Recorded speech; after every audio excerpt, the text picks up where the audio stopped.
En effet, cet événement, cette période, j'allais dire, a été couverte par l'organisation de la conférence Gabon-Israël, conjointement avec l'anniversaire du 12-12 que vous connaissez, qui est organisé chaque 12 décembre de l'année. Cette fois-ci, ça a été le 10e, mais le 10e qui valait la peine parce que Dieu nous a fait grâce de nous exaucer.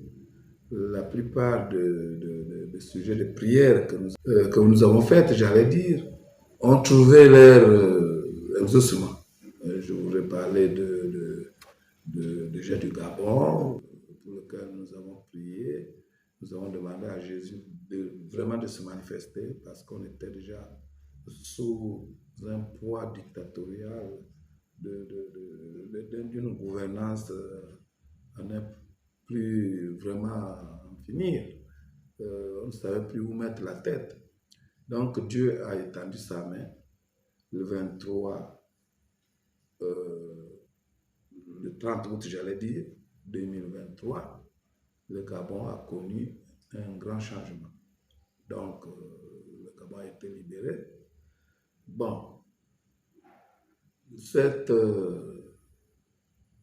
libération qui a fait couler beaucoup d'encre et de salive parce que nous nous sommes vus vraiment au large de la dictature, au large de ses souffrances.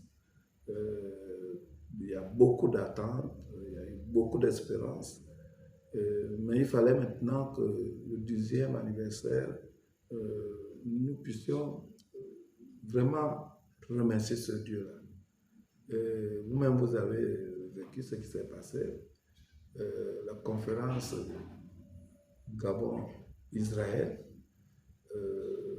a été vraiment d'un apport très, très, très important, un apport spirituel très important, au moment où le Gabon refait encore,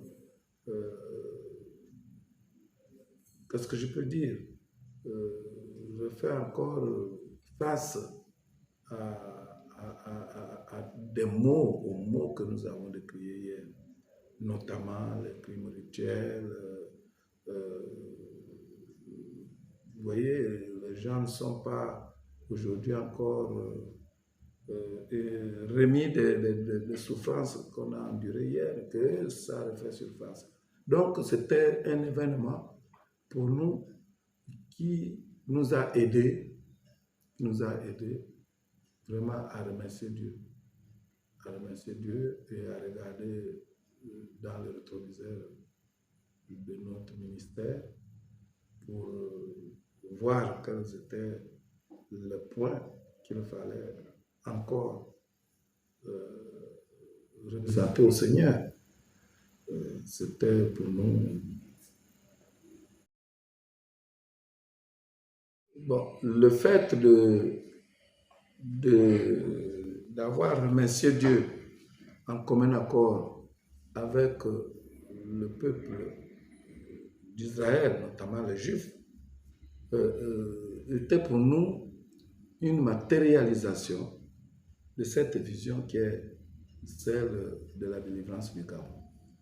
Vous avez suivi, vous faites bien de me le rappeler, le drapeau gabonais plus le drapeau israélien, ça ce sont des symboles. C'est des symboles matériels, des symboles physiques. Mais spirituellement, ce sont les deux peuples élus de Dieu qui s'unissent pour invoquer l'Éternel. Ce jour-là, je vous avais dit que le président de la République, chef de l'État, chef du gouvernement, que nous voyons aujourd'hui, est un homme d'accord, avec ses faiblesses et ses forces d'accord, mais c'est un instrument que Dieu utilise.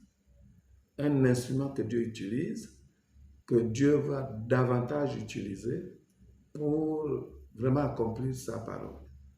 La parole de Dieu dit que Dieu ne fait rien sans avoir averti ses serviteurs, les prophètes. Vous voyez que ce sont des choses qu'il est en train de faire aujourd'hui. Vous avez parlé de la révocation ou bien de la suspension de l'élite ministérielle au niveau de la fonction publique. Mais ça, ce n'est qu'un acte parmi tant d'autres qu'il va poser. Vous serez étonnés, je vous l'avais dit la dernière fois, avant même qu'il ne le fasse, que nous serons étonnés de voir ce que ce président va faire. Autant les gens crient, autant il va poser des actes que même lui-même sera étonné, va admirer ses propres actes. C'est-à-dire qu'il sera poussé parce que c'est le Saint-Esprit qui va honorer sa parole, qui va l'utiliser. On ne voit pas Dieu, mais Dieu a besoin d'un homme, d'un instrument. Et là, c'est un instrument de Dieu. C'est vrai que vous allez me dire, mais pourquoi il fait ça, il fait ci. Il a une vie de commun de mortels. Mais au moment de prendre les décisions qui vont dans le sens du développement du pays, de la délivrance du pays, il va poser des actes qui vont aller dans le sens de la volonté parfaite de Dieu. Et c'est pour cela qu'il a demandé aux Gabonais d'être vigilants. Ça, c'est quand on suspend les gens qui ne veulent pas travailler. Mais c'est pour dire aux autres de travailler. C'est une question que je trouve pertinente. Parce que nous, au niveau du Sénat, nous croyons avoir travaillé comme il le fallait. J'étais là-bas, vous l'avez dit, en tant que membre de la société civile, notamment homme d'église et aussi président du COTED. Nous avons voté la loi. Nous avons voté la mère de loi, c'est-à-dire la constitution gabonaise. Et nous avons entériné le référendum qui a fait de cette constitution une constitution de la République pour la naissance de la 5e République. Toutes ces lois que nous avons eu à voter contribuent et contribueront encore au développement et à la bonne gouvernance dans notre pays. Je me rappelle que nous avons retoqué une loi qui devait faire grincer les dents des Gabonais, c'est la charia. Ce que nous appelons la charia, c'était une loi qu'il fallait vraiment empêcher, parce que cette loi qui devrait permettre au Gabon de ratifier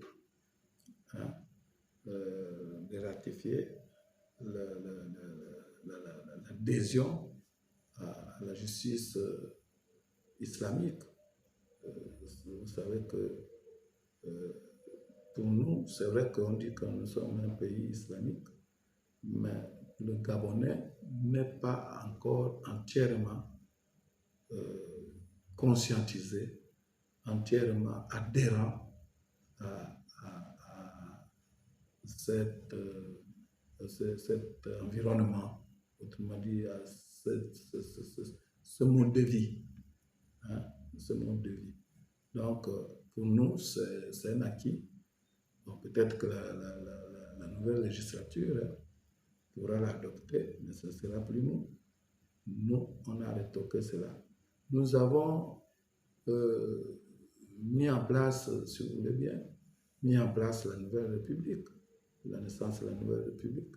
C'est une donne non négligeable parce que nous avons contribué à la naissance de ce nouveau Gabon. Dans un pays comme le nôtre, il y a deux directions spirituelles, puisqu'on va parler du 12-12. nous avons deux directions que Dieu nous donne. Dieu a donc deux volontés, la volonté permissive et la volonté parfaite. Mais il dit dans sa volonté parfaite que la justice élève une nation, mais le péché fait la honte du peuple. La justice, c'est Dieu qui est juste. Et nous nous tendons à la justice, à la perfection, en adhérant à la volonté parfaite de Dieu. C'est justement cette volonté parfaite de Dieu que nous proposons aux Gabonais. Si les Gabonais épousent cette volonté parfaite de Dieu, parce qu'il n'y en a pas deux, il n'y a qu'une seule volonté parfaite, et cette volonté parfaite de Dieu est incarnée par son Fils, Jésus-Christ, qui est l'unique Seigneur, l'unique Fils de Dieu. En dehors de Jésus-Christ, il n'y a pas quelqu'un d'autre qui peut procurer la paix, qui peut vraiment élever la justice, qui peut permettre aux gens d'avoir la crainte de son nom. Or, ce qui s'est fait aujourd'hui, c'est quoi? C'est un peu ce que je disais tantôt, lors du dialogue national inclusif, j'avais interpellé les gens. Mais quand je l'avais fait, tout le monde se moquait de moi. Ils pensaient que je m'amusais. Je disais que le président de la République, dans son initiative de convoquer le dialogue national inclusif, a bien voulu représenter le Gabon par un symbole. Il avait lui-même fabriqué la carte du Gabon, sur laquelle étaient représentées les 9 provinces. Et il avait eu la sagesse de symboliser aussi la colombe. La colombe, vous savez que la colombe symbolise la paix. La colombe symbolise le Saint-Esprit. Et donc, quand il fait tout ça, il n'a pas remis ça aux politiques. Il a remis cette carte symbolisée, il a remis cette carte à l'Église, donc à l'archevêque de Libreville, qui était en même temps le président de cette grande messe, qui est le dialogue national inclusif. Mais nous étions tous très contents. Sauf que, en plein dialogue, j'ai été vraiment marqué par la présence d'une autre forme symbolique que le président n'avait pas prévue. C'était une couronne. La couronne que vous voyez dans les veillées mortuaires, qui était, elle, sur la colonne. Ça voulait dire tout. Les gens qui ont le discernement, qui sont poussés par le Saint-Esprit, ne pouvaient voir que ce que j'ai vu. J'avais dit que non, là, ça voulait dire autre chose, c'était un langage. C'est ce que nous voyons. J'avais dit que c'était un esprit de mort que les gens ont encore invoqué, ont encore symbolisé sur le pays. Il fallait qu'on s'élève, il fallait que l'Église s'élève, il fallait que les gens s'élèvent. Mais on m'a raillé, ils se sont moqués de moi. Mais aujourd'hui où nous sommes, c'est pourquoi le 12 dernier, avec la présence des Juifs, nous avons élevé la voix vers le Seigneur pour reconnaître sa grâce sur le Gabon et demander à ce que Dieu étende sa main sur notre pays. Il a fallu que l'on vive ce que nous vivons là. Aujourd'hui là, qui pourra, en vous écoutant, en regardant votre élément, en lisant vos lignes, est-ce qu'ils vont dire encore que Moussi est un menteur? Parce que à l'époque, je l'avais dit, et aujourd'hui nous vivons cela. Mais Dieu le permet juste pour justifier son serviteur. Je vais vous dire, qu'après ce qui se passe là, qu'est-ce qui va se passer par la suite? Il va falloir que Dieu justifie de nouveau ce que je dirais le 31.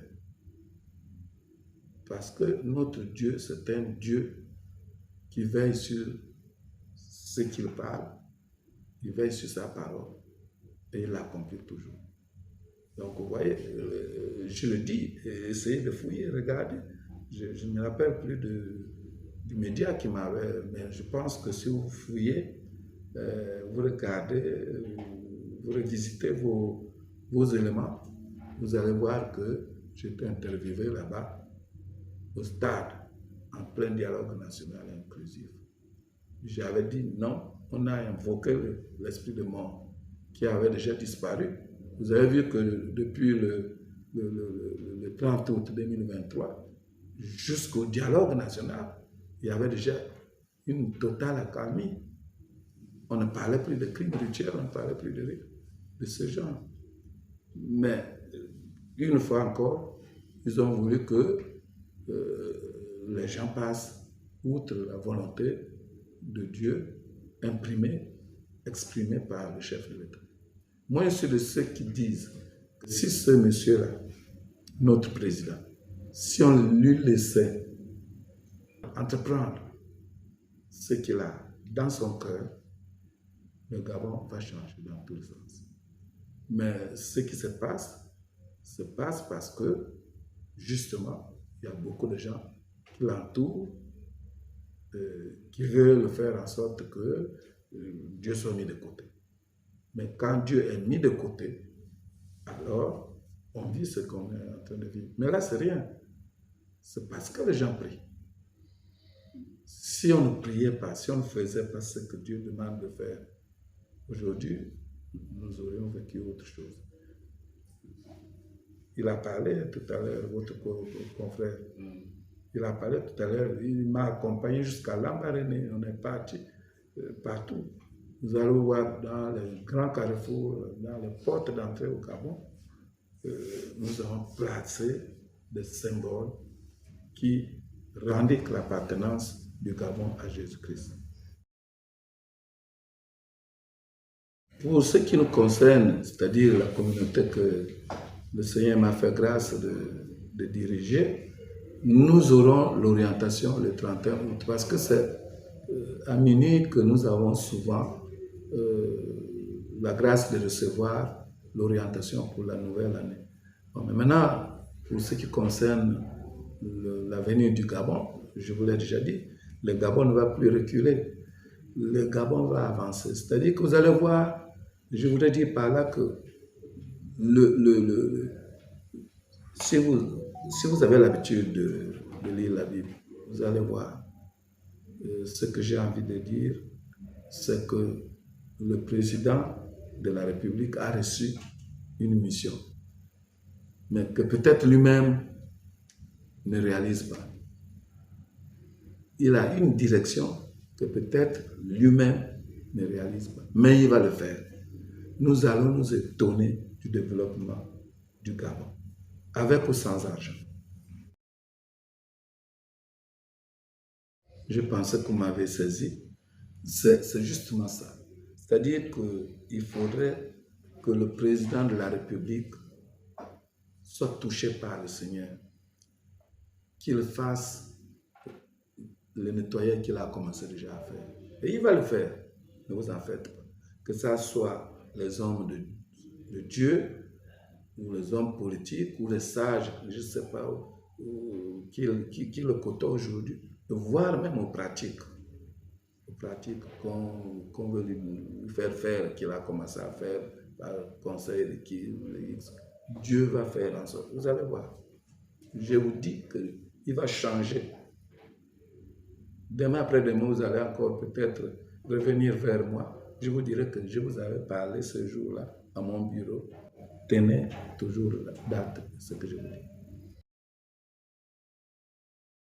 Bon, comme en 2023, je n'avais ni vu un songe, ni reçu une révélation avant. C'était la parole de Dieu. Vous étiez là. j'ai ouvert la parole de Dieu parce que le Saint-Esprit m'a dit d'ouvrir dans tel passage. Heureusement qu'ils sont à côté, ils savent. J'ouvre, je tombe dans Josué, chapitre 3, verset 7. Et je lis, et en même temps, je dis cette parole va s'accomplir aujourd'hui. C'est comme ça que vous avez vécu ce que vous venez de dire. J'ai été appelé à la présidence.